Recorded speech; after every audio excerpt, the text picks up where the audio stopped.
Welcome. In this video, I'll show you how to change RSVP on Meetup. Alright, it is pretty easy to do. Just go ahead and fire up your Meetup app on your phone. And if you're using a website, just go ahead and go to meetup.com. And here on your home screen, you should be able to see any events or groups that you joined.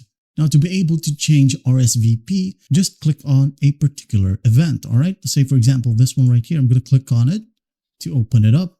Now in here, to be able to change the RSVP, just go ahead and look for edit RSVP right here besides a share. All right, click on it. And as you can see here, are you bringing anyone? Just go ahead and use the plus or minus sign right here if you want to add or if you want to decrease the count. All right. And it says here, sending the invitation link to attendees is highly recommended. To ensure their participation in the event, just go ahead and click on copy link now. So you're going to want to make sure that you click on this one. And as you can see, you have just copied the link.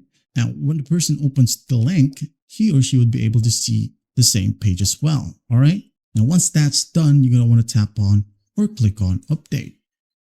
Wait for the website to load. And as you can see here, your booking has one guest. Sending them the guest invite link below is highly recommended. We just did that to ensure their participation in the event. All right. That's basically how you change RSVP on Meetup. Well, I hope this video helps and I'll see you in the next one.